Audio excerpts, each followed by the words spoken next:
हिंदी कक्षा में आप सभी का एक बार सादर स्वागत।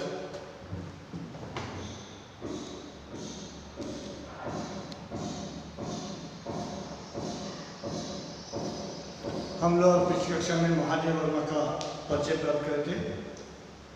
आज हम लोग उनसे संबंधित जो कविता है उसके ऊपर चर्चा करने जा रहे हैं। वे मुस्कुराते फूल नहीं।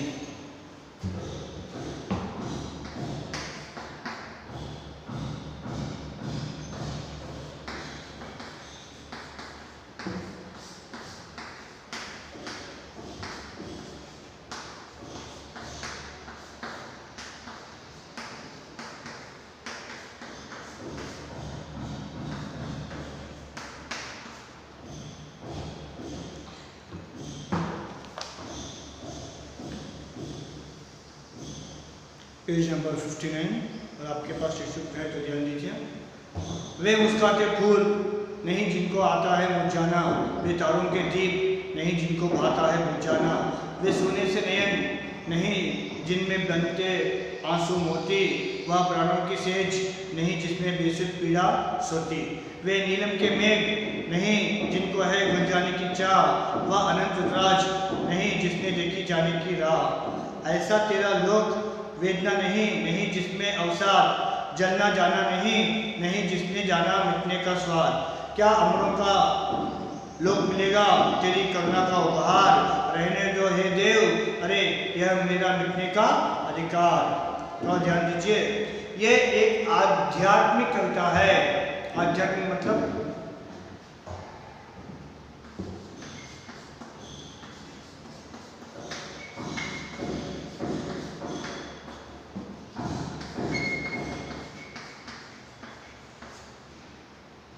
स्पिरिचुअल, आध्यात्मिकता, स्पिरिचुअलिटी, योग साधना जो हमारे साधु संत या फिर हमारे पूर्वज जो किया करते थे ना, वो आध्यात्मिक चिंतन था। आजकल हम लोग आध्यात्मिक चिंतन नहीं, ऐहिक मतलब सिर्फ सांसारिक सुख भोगों के चिंतन करते हैं।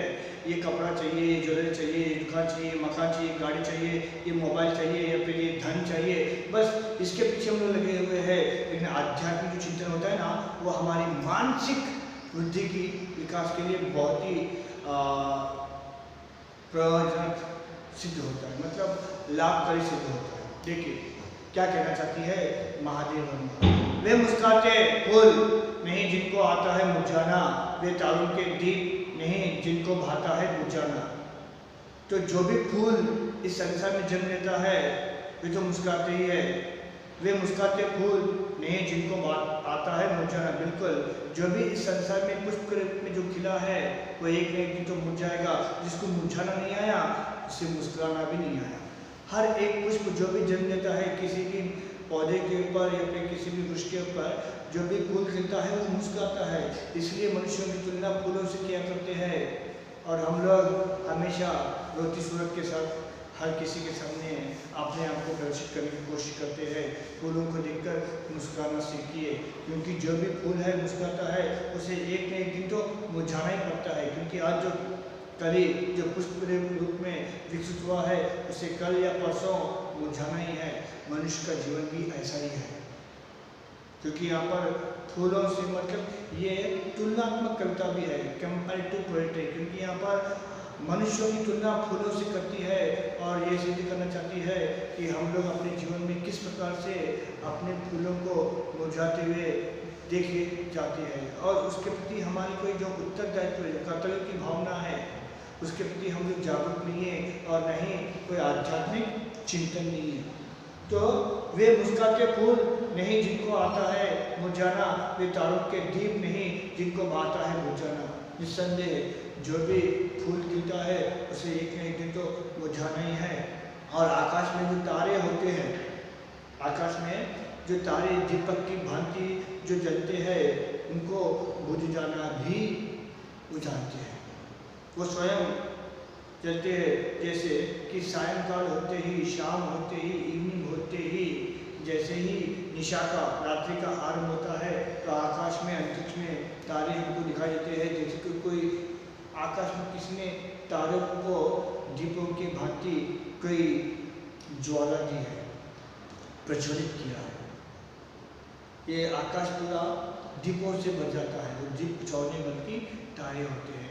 जो निशा आरंभ होते ही, नॉट नशा, निशा, निशा मतलब होता है रात्रि, तो रात्रि आरंभ होते ही जो एक एक टिमटिमाते हुए दीपों की तरह जो हमें दिखाई देते हैं तारे, सवेरे होते ही, प्रभात होते ही, मतलब मॉर्निंग होते ही फिर वो गायब हो जाते हैं, क्योंकि उन्हें पता है जो तारों की तरह जो दीप जल रहे हैं और उनको आता है बुझ जाना, क्योंकि वो स्वयं जो है ना जागरूक होते हैं और स्वयं ही बुझ जाते हैं, क्योंकि कोई वहाँ पर कोई स्वामी नहीं है उनके, वो स्वयं के स्वामी होते हैं।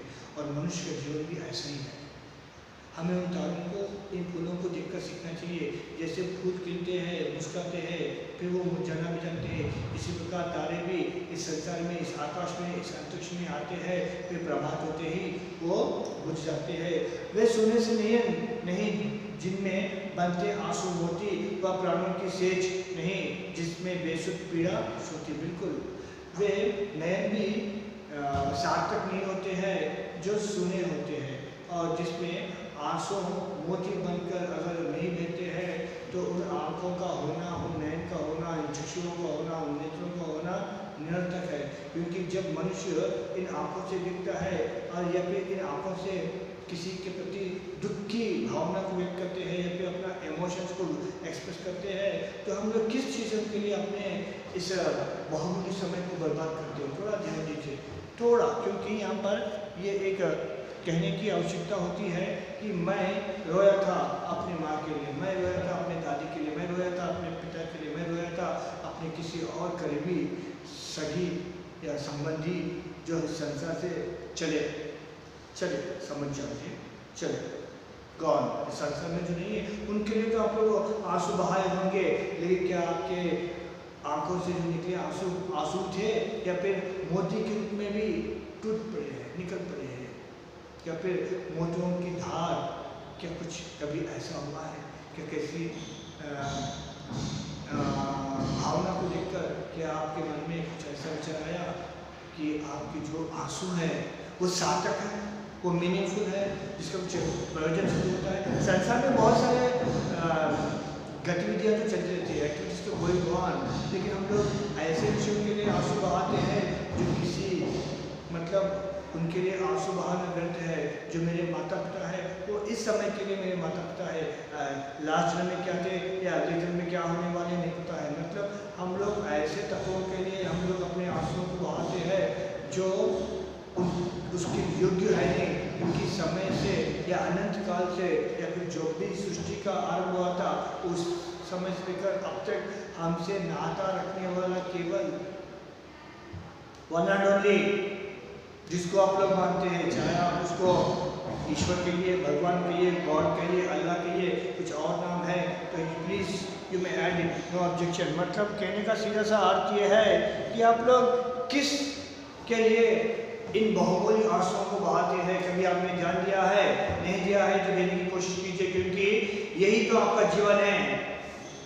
क्या इन ऐसे तत्वों के लिए कोई मर जाता है तो हम लोग आंसू बहाते हैं? अरे जो इस संसार में आया है उसे एक न एक तो जाना ही है, वो तो निश्चित है, कंफर्म है, तो उसके लिए शोक क्यों, उसके लिए आंसू क्यों बहाते हैं? बहाना है तो जो आपका हमेशा हमेशा के जो आपका अपना था, जो आपसे दूर हो गया है, उसके लिए आंसू बहाइए तो वो सार्थक कहलाएगा, वरना फिर वो आंसू मोती नहीं बनेंगे, फिर वो आंसू बस आंसू ही रहेंगे। मैं कुछ और नहीं कहना चाहूँगा।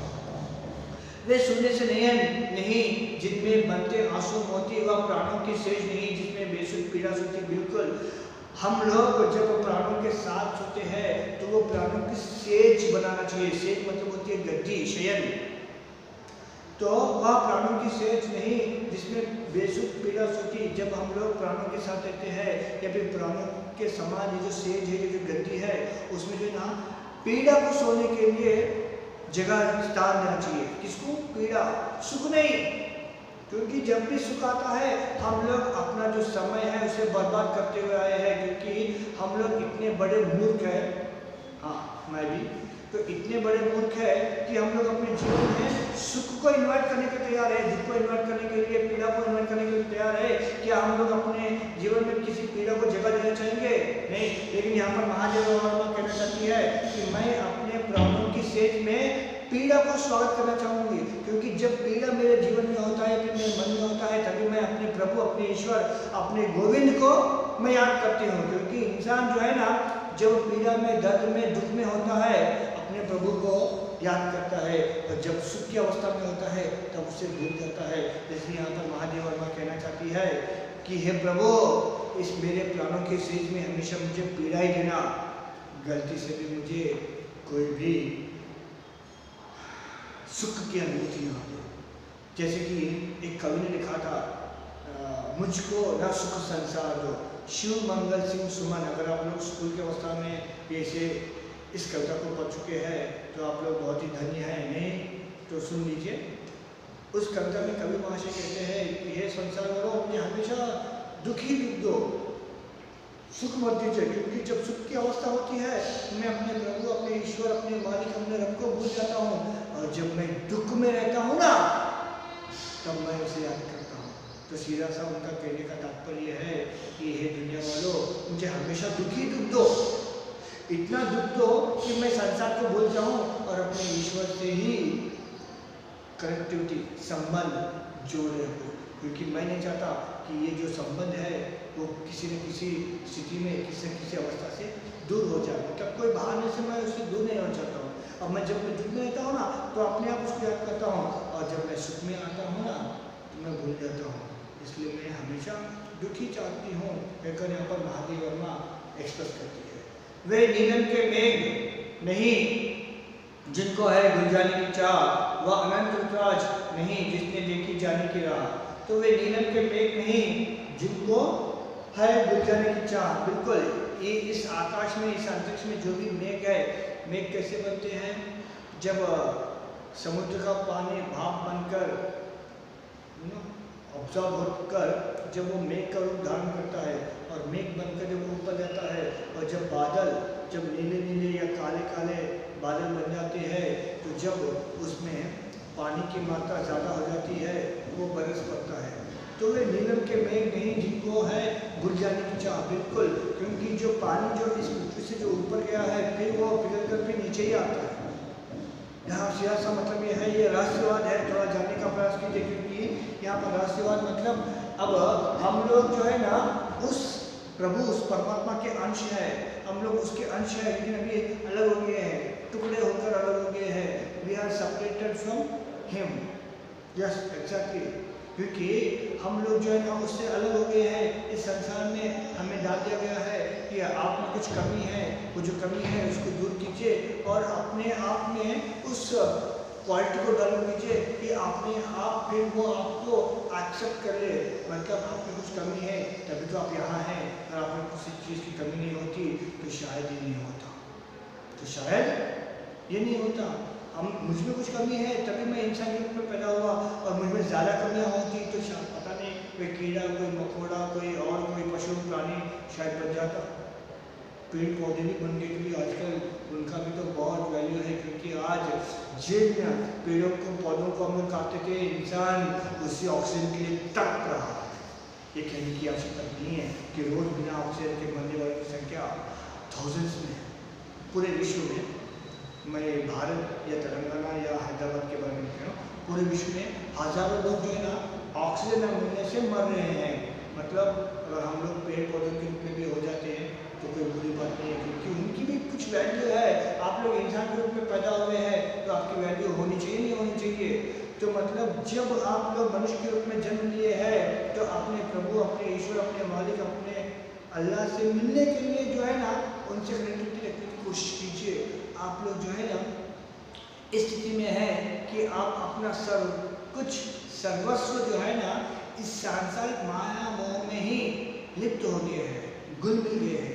आपको घुल मिलना चाहिए माया के जो पति है उनसे, माया के पति स्वयं भगवान, तो उससे मिलने की कोशिश करनी चाहिए। लेकिन हम लोग इस संसार की माया और मोह में ही अपने जीवन को नष्ट करते हैं, और वहाँ तक जाने के लिए समय नहीं, we don't have time.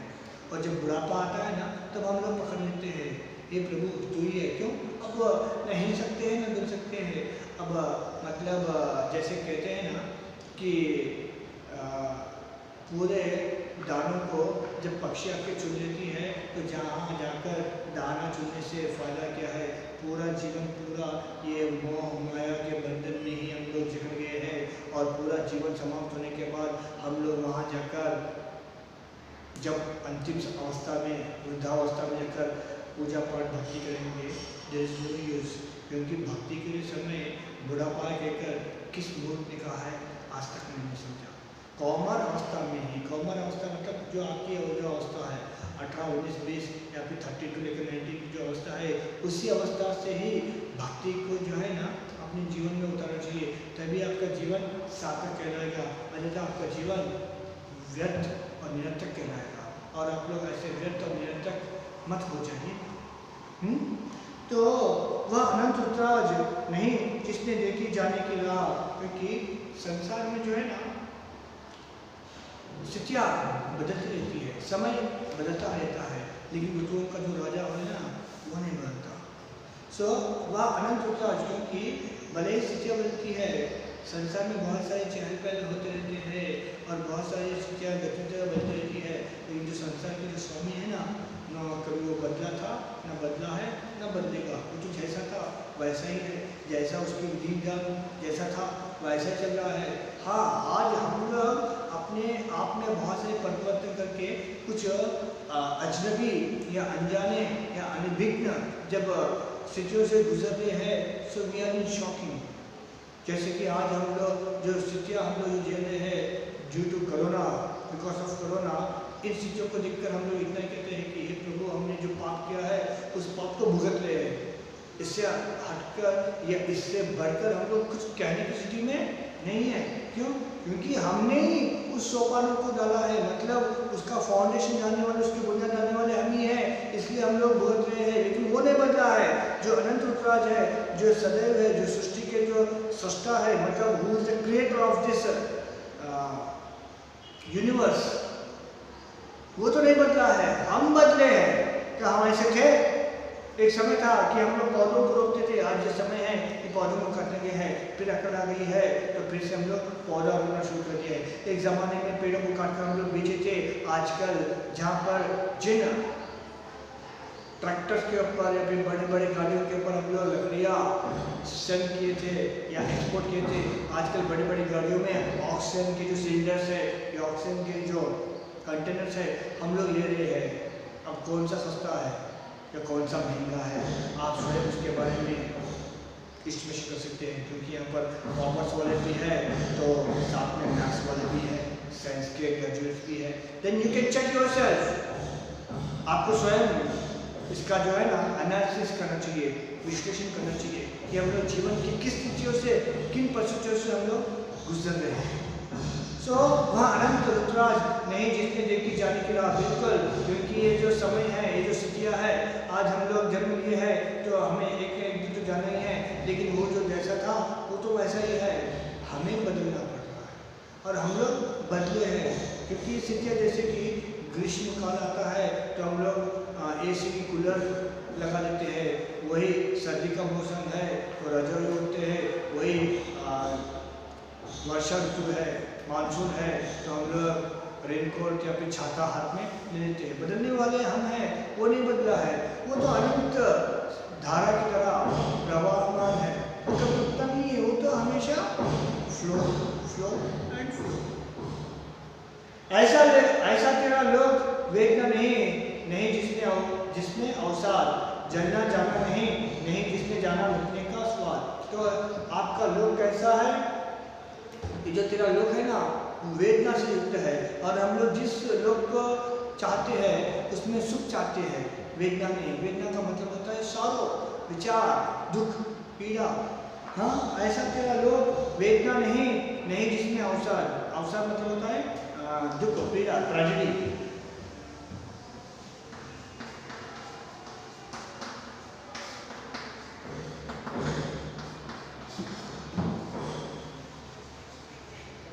Sorrow, not borrow, sorrow, दुख, पीड़ा, प्रॉब्लम, परेशानी।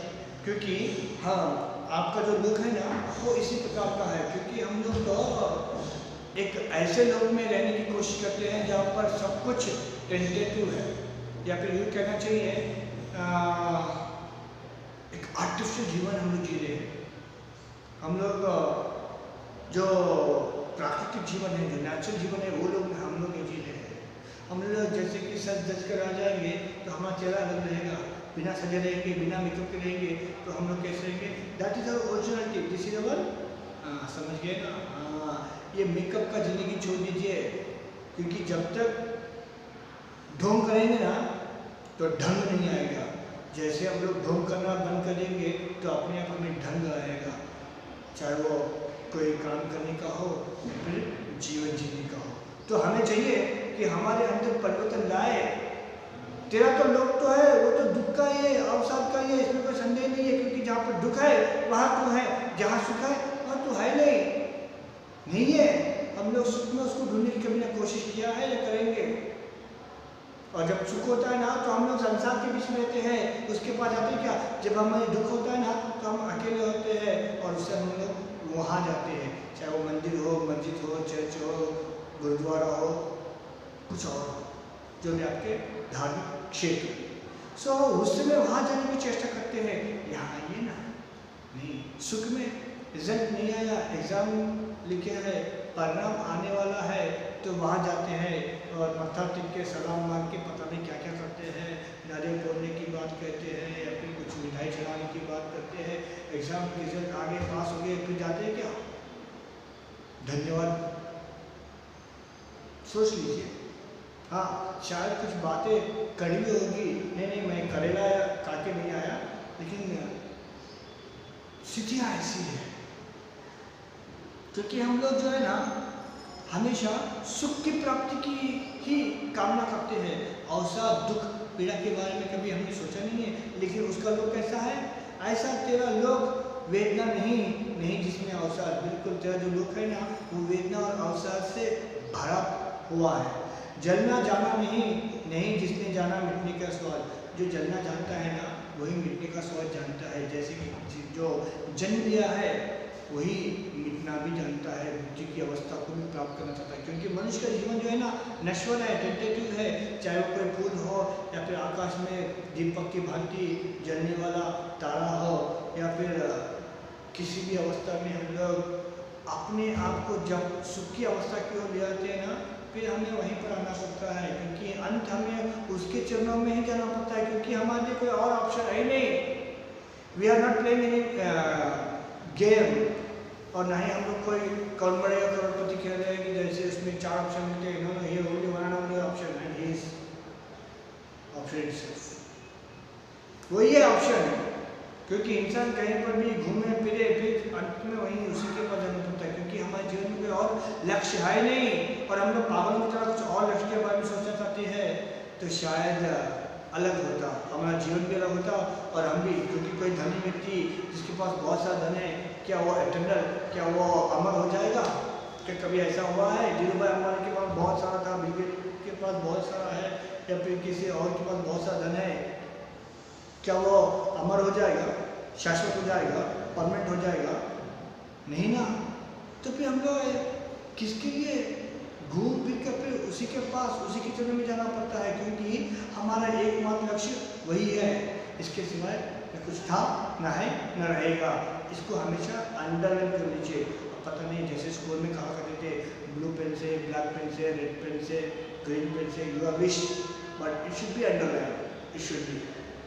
तो जलना जाना नहीं जिसने जाना मिटने का स्वाद, क्योंकि मिटने का स्वाद तो वही जानता है जिसको जलना भी पता होता है। क्योंकि जो दुख में, पीड़ा में अपने आप को जलाता है, तपता है, इसलिए तो हमारे पास तपस्या की पता है। क्योंकि राजा महाराजा जिसके पास किस चीज़ की कमी थी, सब कुछ छोड़ छाड़ के चले गए। जैसे भगवान बुद्ध है, उनके पास किस चीज़ की कमी थी?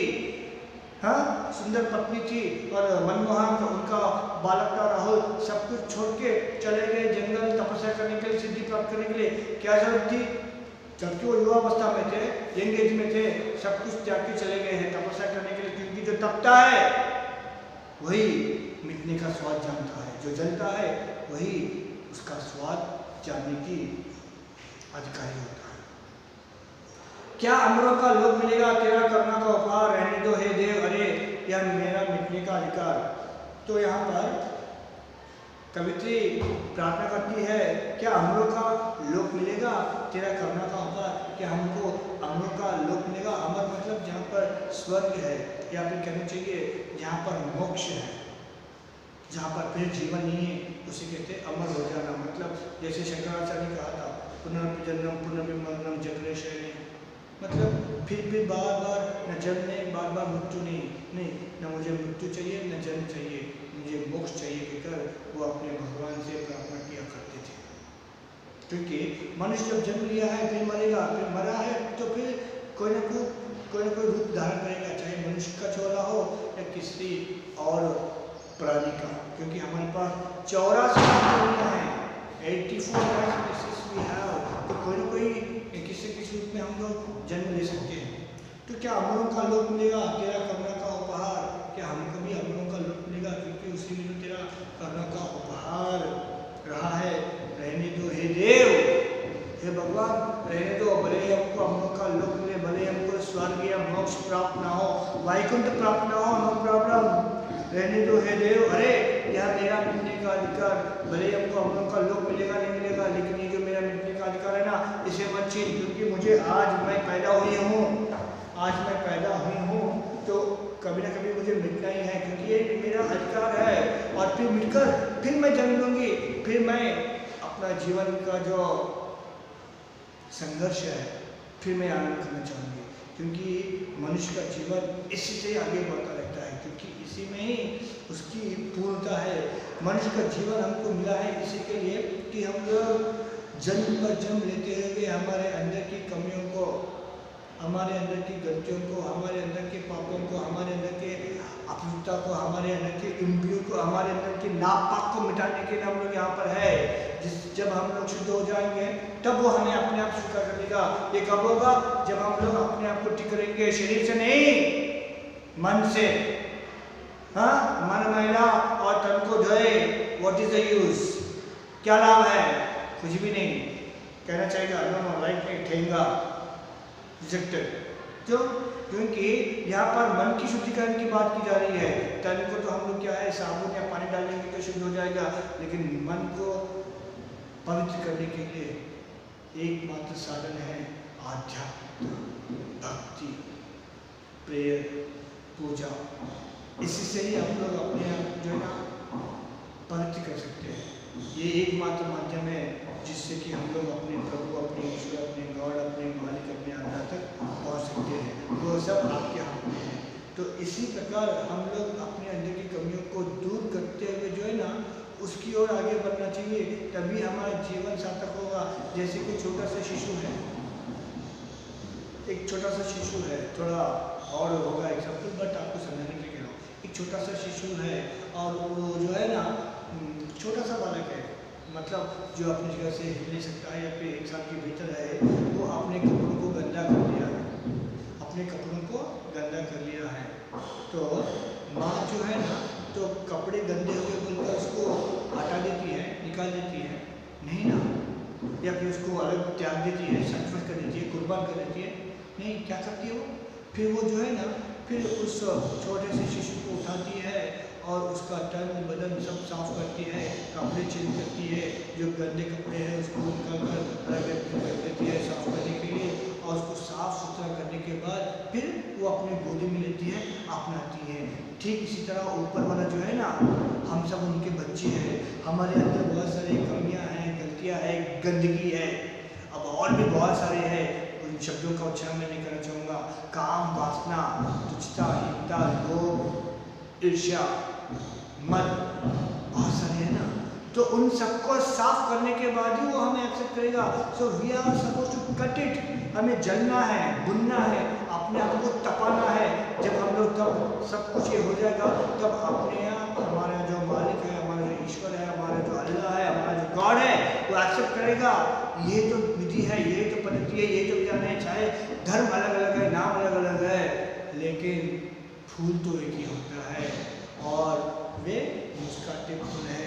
जो फूल मुस्कुराता है ना, उसी को लोग एक्सेप्ट करते हैं।